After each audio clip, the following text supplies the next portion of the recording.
Buenas tardes, mi nombre es Marcela Medina y hoy vamos a ver la segunda parte de la clase Introducción a la herencia. Determinación genética del sexo. Para los organismos animales hay cromosomas específicos que determinan el sexo. En el caso de los mamíferos, incluido el hombre, tenemos el sistema X e Y, donde los machos, sus cromosomas son X e Y, y en las hembras es XX.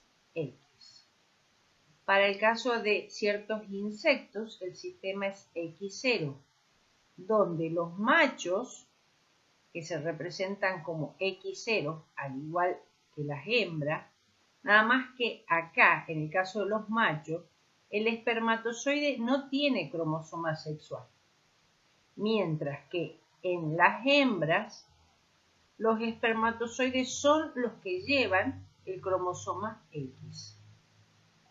Para el caso de aves, peces y algunos insectos, el sistema es ZW.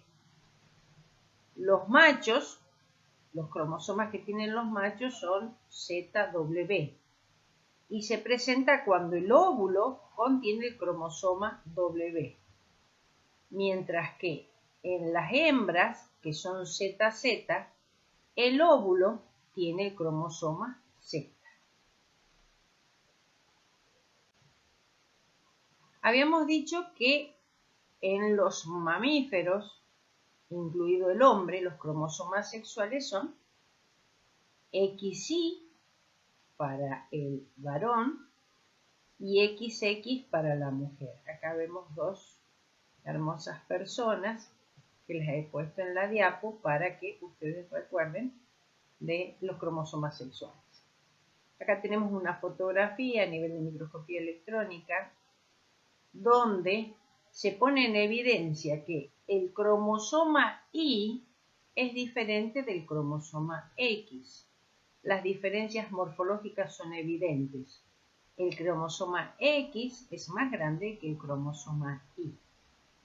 Entonces, el hombre va a aportar sus gametos, que son haploide, puede aportar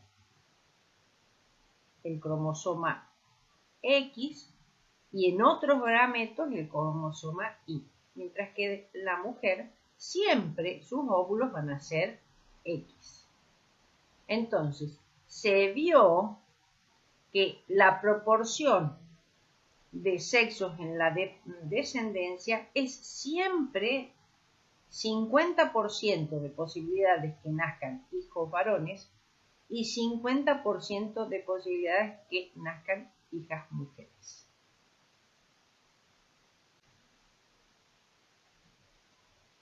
Nosotros habíamos visto que el cromosoma X es más grande que el cromosoma Y. Y estos cromosomas tienen regiones o segmentos que son diferenciales. Este segmento, que es el que está de color verde, es la región diferencial del cromosoma X. Acá existen genes exclusivos del cromosoma X, mientras que también hay una región diferencial del cromosoma Y. Acá hay genes exclusivos del cromosoma Y, mientras que hay otra región, está la otra región que se denomina segmento homólogo, que comparten genes que codifican para los mismos caracteres. O sea, acá hay alelo en cromosomas homólogos, porque el X es homólogo del Y, van a codificar para los mismos caracteres, aunque pueden tener información diferente, y es el lugar, por el segmento homólogo, donde estos cromosomas se relacionan durante la meiosis. ¿Se acuerdan en la profase 1, donde los cromosomas homólogos van a formar las tétradas y donde van a poder intercambiar segmentos y a producir el crossing over es por el segmento homólogo. Ahora bien, es el varón que posee en el cromosoma Y y allí se encuentra un gen, que es el denominado gen del sexo, SRY, región determinante del sexo. Ese gen va a inducir el desarrollo del tejido testicular. ¿Cuándo lo va a hacer? A partir de la 6ª semana de vida intrauterina es que este gen va a inducir el desarrollo del tejido testicular. En la porción diferencial del cromosoma Y están los genes exclusivos que dan la masculinidad y que se transmite de padre a hijo. Y allí, en ese segmento diferencial del cromosoma Y, van a estar, por ejemplo, características que son exclusivas del hombre como la calvicie, localizada en esta región, o también, que es característico de los varones, la hipertricosis de la oreja, que es el crecimiento del pelo en la superficie y en el borde de la oreja.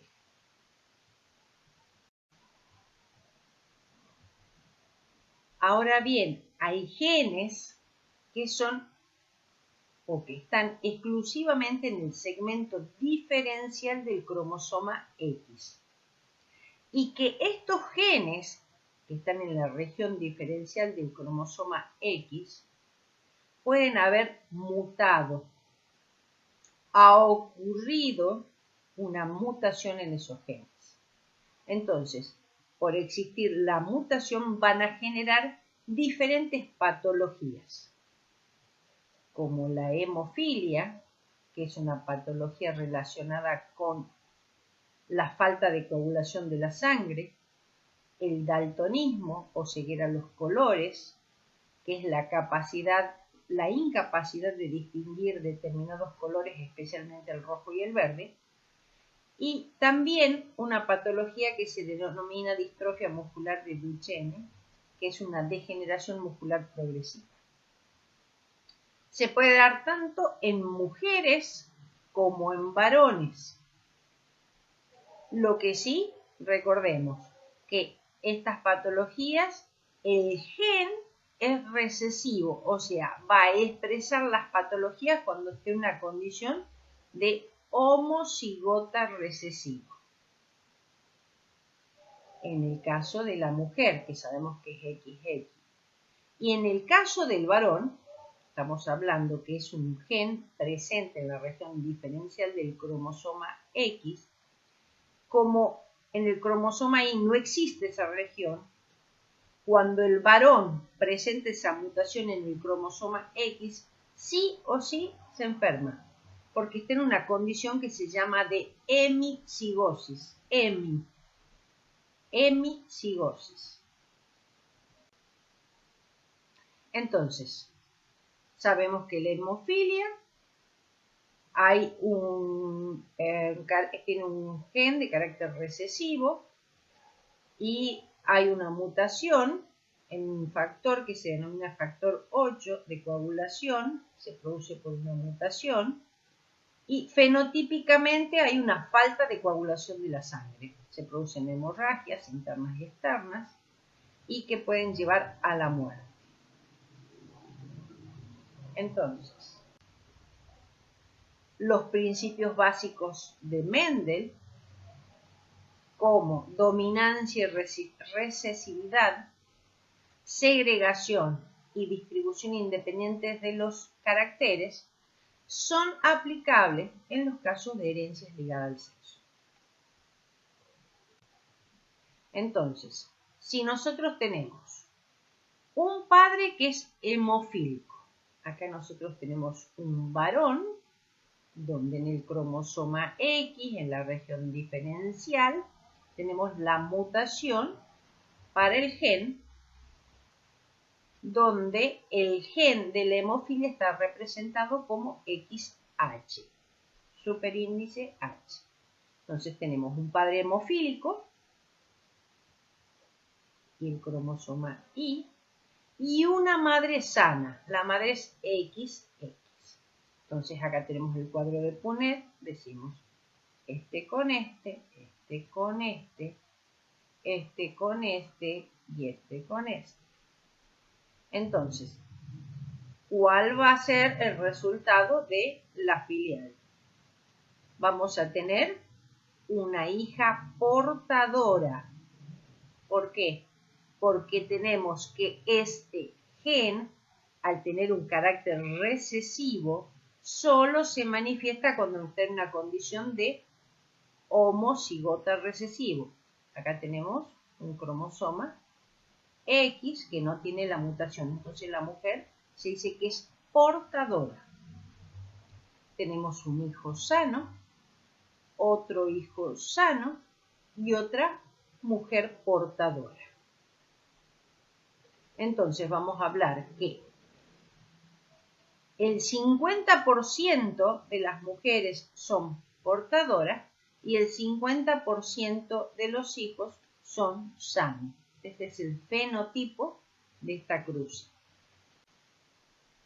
En el caso del padre sano, padre XY sano, son sus cromosomas sexuales. Y la madre es portadora. Acá tenemos XX, una mujer portadora, donde tenemos X del cromosoma este y XH del cromosoma que tiene la mutación. Entonces, con el cuadro de Punnett decimos este con este, este con este, este con este, este con este. Entonces, ¿cuál va a ser el resultado? El resultado es una mujer sana, un hombre sano, un hombre enfermo y una mujer portadora.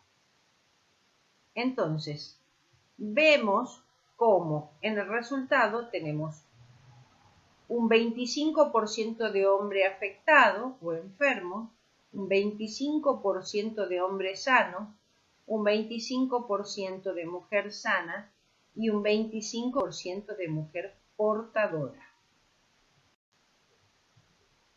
En el caso que tengamos padre hemofílico, madre portadora.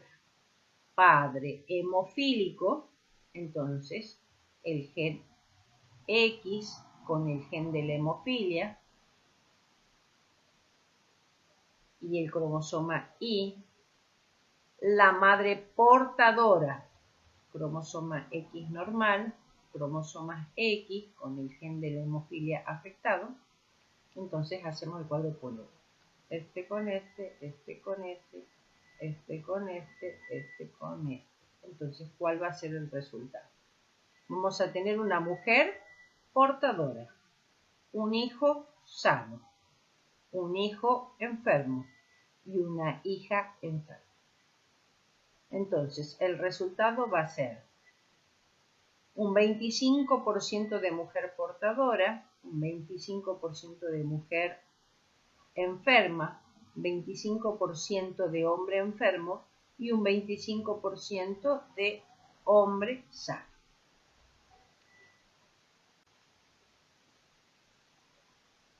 Otro gen u otros genes que están localizados en la región diferencial del cromosoma X, si hay mutación de esos genes, va a producir lo que se llama daltonismo o ceguera a los colores. Este es un test que se hace, que hacen los oculistas para ver si la persona tiene daltonismo. Entonces, las personas daltónicas no logran detectar los puntos de colores que están presentes en cada uno de estas placas. Y ven números distintos. A ver si yo soy daltónica, ustedes van a juzgar eso. Acá 25, 29, 45, 56, 6 y 8. Entonces, la capacidad de percibir el color depende de genes que codifican para los tres colores. O sea, nosotros tenemos una visión tricrómica que está dado por el color rojo, verde y azul. Y es en nuestra retina donde se encuentran conos, donde los conos son células que van a poder captar distintos espectros de la longitud de onda. Así van a poder captar la luz azul, la verde y la roja. Y los bastones van a detectar la intensidad de la luz.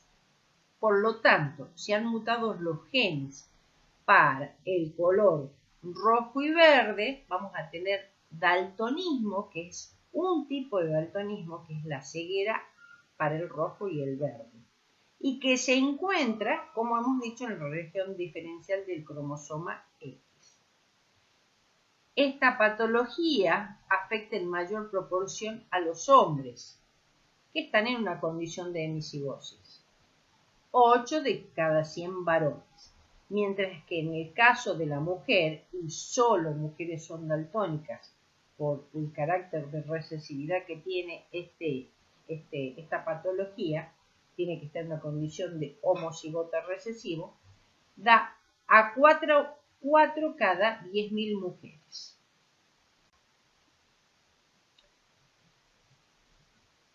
También en la región diferencial del cromosoma X, si se produce una mutación en un gen que va a codificar a una proteína que ustedes ya conocen, que es la distrofina. Esta proteína, que lo vieron en el tema de citoesqueleto, que va a permitir la asociación de los microfilamentos con complejos proteicos de la membrana plasmática. Si es la distrofina está mutada, va a haber una debilidad en las fibras musculares, no van a soportar tensión o presión. Por lo tanto, la persona va a presentar un fenotipo de degeneración muscular progresiva, llegando a estar en silla de ruedas aproximadamente a los 5 años.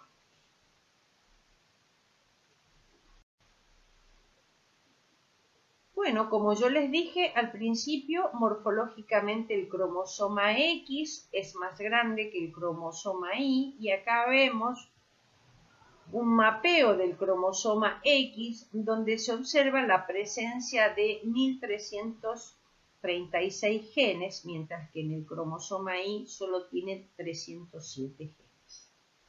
Entonces, en el caso de la mujer normal, donde tiene 2 copias del cromosoma X, y si cada una de esas copias tiene la capacidad de transcribirse y traducirse, habría un proceso de transcripción mayor, mucho mayor, por supuesto que en el hombre normal, que es XY. Entonces, fíjense, acá lo tengo los cromosomas sexuales de una mujer y de un varón. Acá se transcribirían o se sintetizarían mucho más proteínas, lo cual sería perjudicial. Entonces, ¿qué ocurre? Hay que compensar este desequilibrio. Y este mecanismo se denomina compensación de dosis. ¿Y qué va a ocurrir en las mujeres? Que somos XX en nuestros cromosomas sexuales. Uno de los cromosomas X se condensa, y ustedes saben que cuando está condensado no tiene la capacidad de transcribirse ni de traducirse. Entonces hablamos del cromosoma X inactivo. Ahora, este mecanismo de condensación o de inactivación ocurre aproximadamente a los 16 días después de que el embrión se formó un cigoto, o sea, a los 16 días de vida intrauterina. Y otra cosa, hay que tener en cuenta que al ser las mujeres XX, un cromosoma X proviene del padre y otro proviene de la madre. O sea, se produce una inactivación X del cromosoma o del padre o de la madre. Y esta inactivación es al azar en cada una de las células. O sea, en algunas puede ser inactivarse el cromosoma X que proviene del padre y en otras células el cromosoma X que viene de la madre. Ahora bien, al cromosoma inactivado, al cromosoma X inactivado, se ha visto que, y es muy evidente, que ya lo vamos a ver, va a formar lo que se llama corpúsculo de Barr, que es la cromatina sexual del cromosoma X inactivado. Este puede aparecer o se visualiza como una mancha oscura, estamos viendo a nivel de microscopía óptica. En el caso de los leucocitos, que es un tipo de células blancas, lo ve como un palillo de tambor. Está presente, por supuesto, en las células femeninas y no en las masculinas. Entonces, recapitulando un poco, nosotros tenemos un cigoto, donde un cromosoma X es aportado por la madre y el otro por el padre. Entonces, llegado a los 16 días de vida intrauterina, hay una inactivación aleatoria.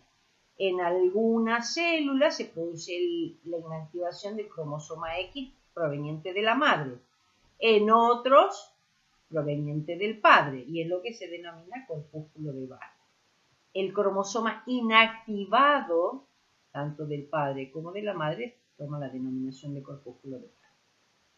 Entonces comienza el desarrollo embrionario, comienzan las divisiones mitóticas.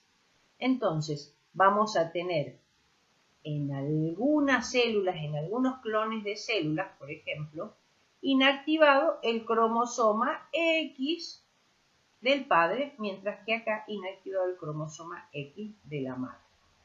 Entonces se habla de una hemicigosis funcional. Entonces, hay patologías, por ejemplo en enfermedades dermatológicas, donde puede haber una mutación en el cromosoma X que proviene de la madre. Entonces, es allí donde se va a manifestar el fenotipo donde la pigmentación no es normal. Y se observa la pigmentación normal cuando proviene de la transcripción del cromosoma que está activo, del cromosoma X está activo.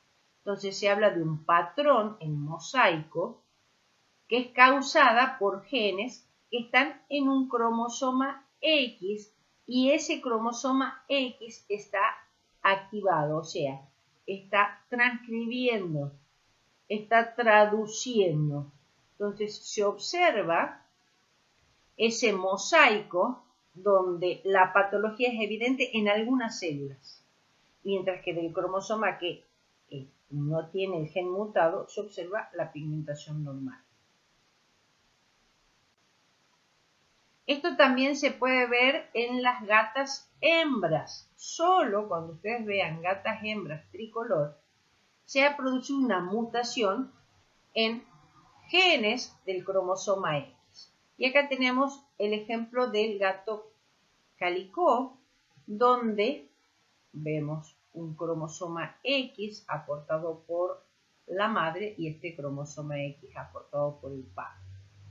Entonces, un cromosoma aporta para el pelaje rojo y el otro cromosoma X aporta, hay genes, no todo el cromosoma, perdón, el cromosoma X del padre, el gen aporta para el pelaje negro. Entonces, debido a una inactivación aleatoria del cromosoma X aportado por el padre o aportado por la madre, hay una inactivación al azar, se producen clones de células o grupos de células que van a dar este patrón en el pelaje del gato. ¿Sí? Así se expresan el color negro y el color rojo. El color del pelaje blanco es debido a otros genes. Ahora bien, el cariotipo. Cuando hablamos de cariotipo se está hablando de la composición cromosómica de un individuo. Y en esa composición cromosómica vamos a ver que incluye tanto el número de cromosomas que tiene ese individuo, así como la estructura que tienen sus cromosomas. Y de acuerdo a esto, los cromosomas se han clasificado en metacéntrico. Esta clasificación se hace de acuerdo a la ubicación del centrómero y es cuando tiene los dos brazos de igual tamaño. Submetacéntrico, el centrómero está localizado más hacia un extremo y este brazo tiene mayor longitud que este brazo. Acrocéntrico, cuando está más extremo y tienen brazos satélites. Y telocéntrico, cuando está ubicado el centrómero en un extremo. Nuestras células somáticas, que son diploide 2N, y como sabemos nosotros ya tienen dos juegos de cromosomas. Un juego de cromosoma proviene del padre y el otro de la madre. Nuestras células somáticas, por lo tanto, tienen 46 cromosomas. De esos 46 cromosomas, 44 cromosomas, que es lo mismo decir 22 pares, son cromosomas somáticos o autosomas. Y tenemos el par sexual. Entonces, el cariotipo, que se hace un ordenamiento de estos cromosomas y se lo puede hacer por pandeo cromosómico o por otra técnica que es hibridización in situ, que va a brindar una morfología más clara para poder agrupar a los cromosomas, de acuerdo a sus homólogos, en 7 grupos, grupo A, B, C, D, E, F, G y el par sexual al final. Y se los ordena de mayor a menor tamaño. Entonces, ¿qué vamos a tener? ¿Qué información podemos obtener de un cariotipo? Del cariotipo se puede determinar la cantidad de cromosomas que están presentes, el tamaño y la forma de los cromosomas, y también podemos determinar de qué sexo es el individuo. Acá tenemos X e Y, entonces vamos a decir que este es el cariotipo de un hombre. Acá tenemos X e Y, el par sexual, por lo tanto decimos que es un hombre. ¿Cuál es la finalidad del cariotipo? Dar explicaciones sobre el desarrollo de un individuo. Enfermedades familiares, reducción de la fertilidad y también el cáncer. Entonces, el logro del cariotipo es localizar aberraciones cromosómicas, por ejemplo, las numéricas, que somos las que vamos a estudiar nosotros. Entonces, las aberraciones cromosómicas numéricas es lo que vamos a ver. El tema de ahora son las poliploidías y las aneuploidías. Entonces, aberraciones cromosómicas numéricas, se alteran el número de cromosomas y vamos a ver las aneuploidías afectan a algunos cromosomas, que pueden ser autosómicos o sexuales, y las poliploidías que afectan al juego completo de cromosomas. Volvemos.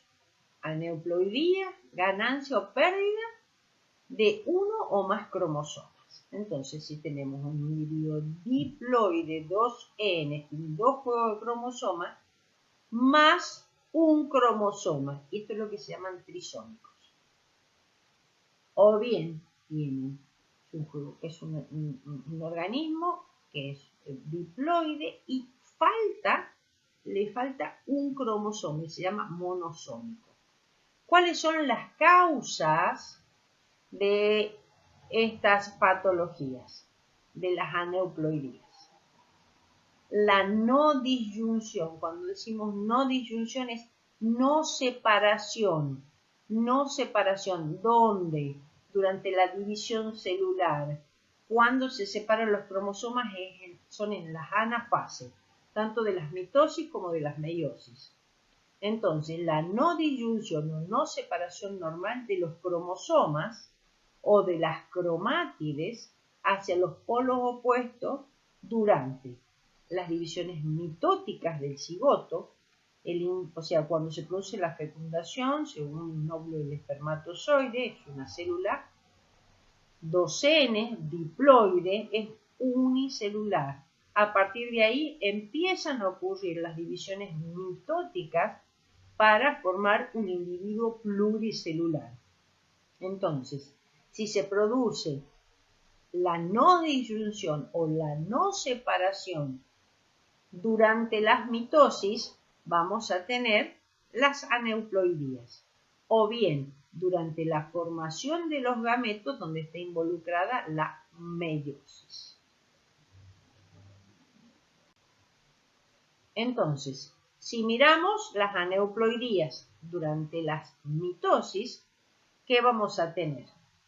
Un individuo, una célula diploide.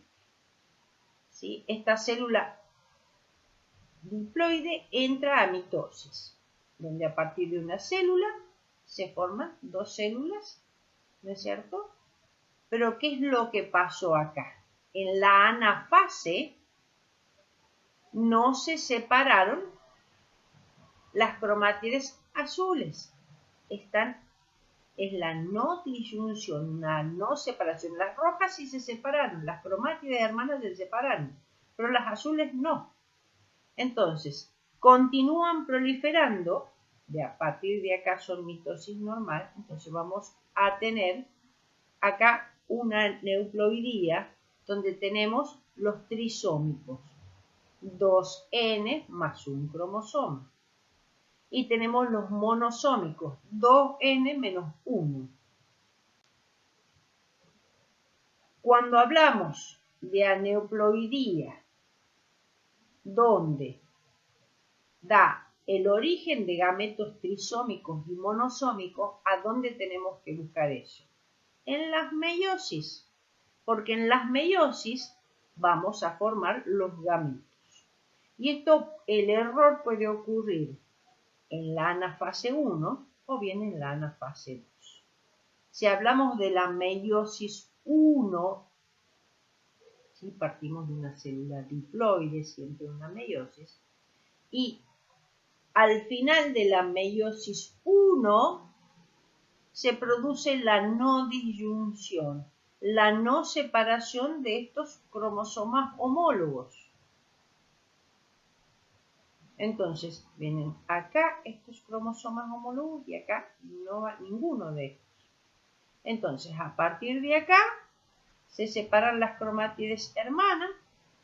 Entonces, vamos a tener que cuando se una a esta célula un gameto haploide normal y se produzca la fecundación, acá vamos a tener un individuo 2N más 1. Acá va a ocurrir lo mismo, 2N más 1. En este caso vamos a decir que son individuos trisómicos, 2N más 1. Mientras que acá vamos a tener un cromosoma de menos. ¿Por qué? Porque acá hubo un error en la anafase 1 y se une con un espermatozoide, por ejemplo, normal.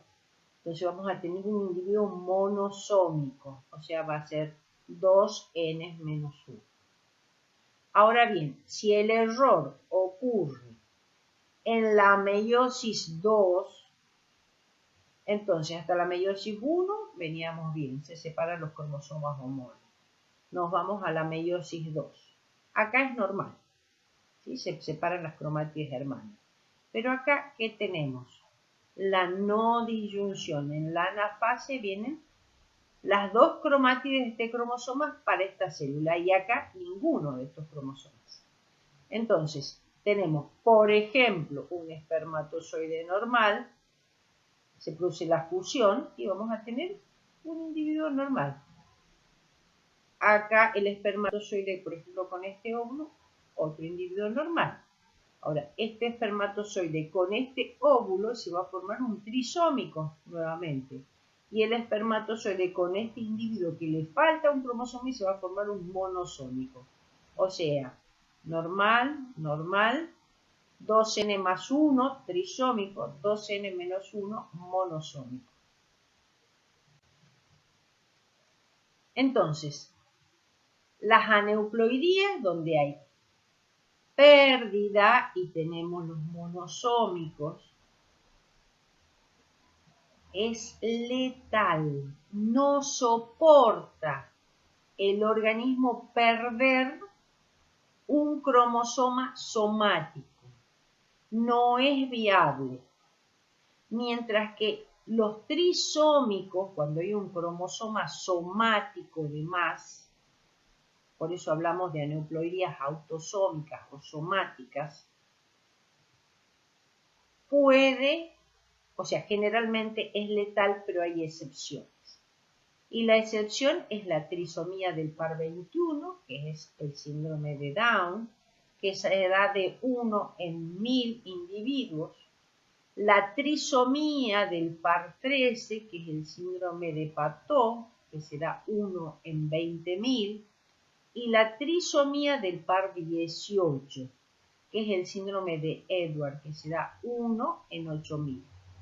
Entonces, recapitulando, las monosomías autosómicas autosómicas o somáticas son letales. O sea, no existen individuos con 2n menos 1 cromosoma, en el caso que sea el cromosoma somático el que falta. Y las trisomías sí hay. Y ya vamos a ver de los distintos síndromes. ¿Cuáles son las características de las aneuploidías autosómicas? Que es con la ganancia de un cromosoma. Retraso mental, retraso en el crecimiento, anomalías congénitas múltiples. Hay alta letalidad, bueno, también se asocia a abortos espontáneos y hay diagnósticos prenatales, ¿no es cierto?, para conocer si existen aneuploidías. Y acá lo tenemos al síndrome de Down y tenemos un cariotipo. Acá se ve en este cariotipo que hay un cromosoma de más en el par 21. Esta es la trisomía del par 21. Y uno de los mecanismos es la no disyunción del par 21 durante la meiosis. Es uno de los mecanismos. Y acá está representado un cariotipo de un varón, XA.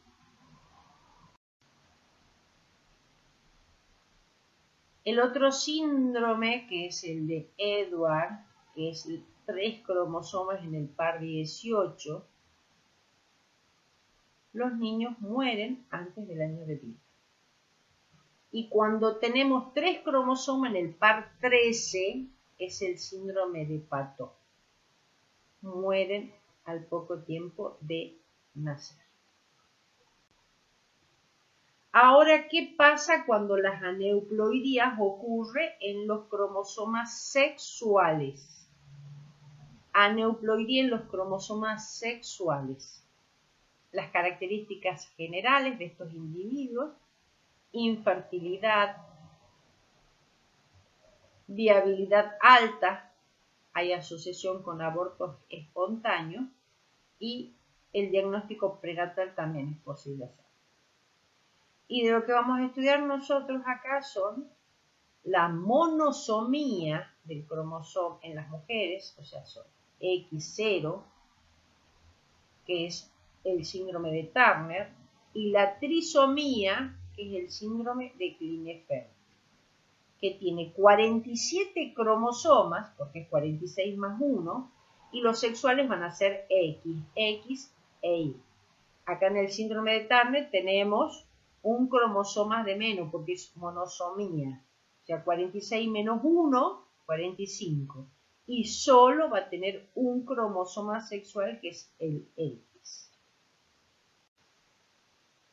Entonces, la causa, nuevamente, no disyunción de los cromosomas sexuales. Entonces está representado acá un óvulo. En este óvulo en las hembras estamos por formar los gametos. Esta hembra, las células de la línea germinativa, van a empezar la meiosis para formar óvulos. Se inicia la meiosis. Esta meiosis puede haber una no disyunción en la anafase 1 o en la anafase 2, como ya vimos. Si no hay una no disyunción, entonces uno de los óvulos va a tener los dos cromosomas X, mientras que el otro óvulo no va a tener ninguno de los cromosomas X. Y acá vemos un macho donde ha tenido su meiosis normal y tiene sus dos espermatozoides, uno con el cromosoma Y y el otro con el cromosoma X. Entonces, ¿qué va a pasar si se fecunda este óvulo con este espermatozoide normal? Entonces vamos a tener 3 cromosomas X. Entonces el síndrome del triple X. ¿Qué va a pasar si este espermatozoide fecunda este óvulo que no tiene ningún cromosoma sexual? Se va a formar un individuo que es mujer y va a tener el síndrome de Turner. Va a tener 45 cromosomas y solo va a tener un cromosoma X. Ahora, este espermatozoide Y va a fecundar a este óvulo que tiene los dos cromosomas X. ¿Qué se forma? Se forma un macho que tiene el síndrome de Klinefelter. Tiene 47 cromosomas, donde los cromosomas sexuales son X, X e Y. ¿Qué pasa si este espermatozoide Y fecunda a este óvulo que no tiene ningún cromosoma sexual? Se forma un individuo que no es viable. Esos son productos de abortos espontáneos. Entonces tenemos el síndrome de Turner, que hemos dicho que es una monosomía X0, acá lo tenemos al faltante, en total 45 cromosomas.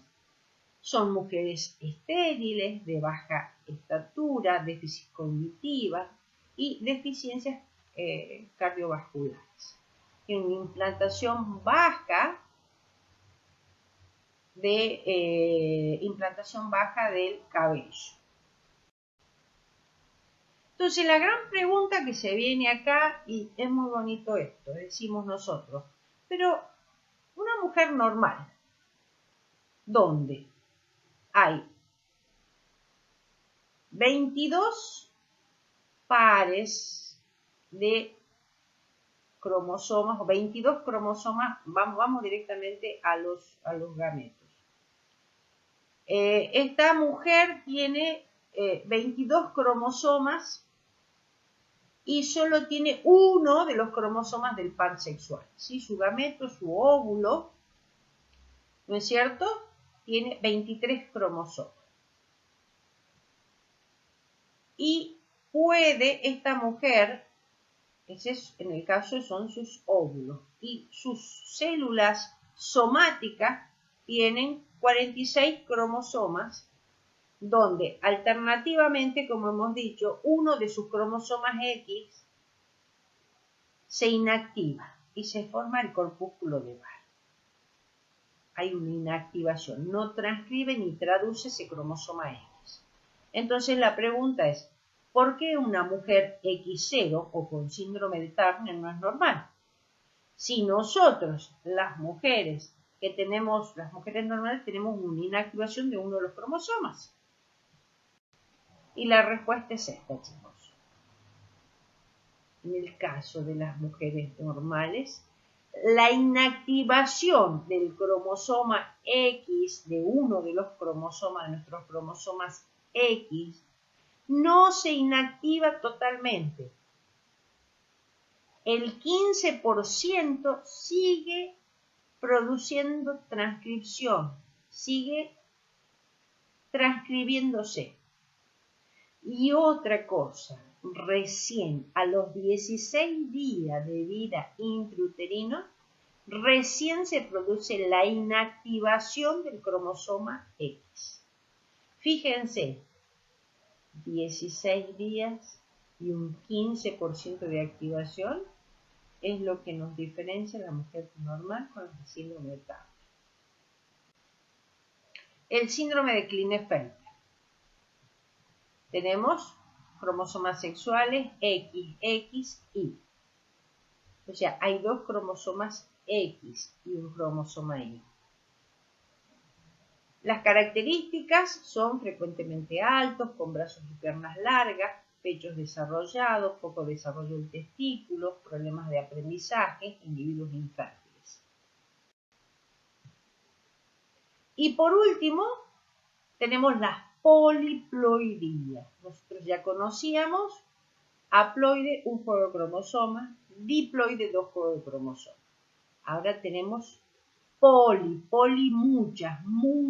muchos juegos, más de dos. Entonces tenemos triploide, tetraploide. Esta condición de poliploidía es muy común en las plantas, pero en animales es generalmente letal. Las poliploidías, ¿cómo son causadas? Por ejemplo, cuando el óvulo es fecundado por más de un espermatozoide. Es el caso de las polispermias, que ya las van a estudiar en reproducción de animales.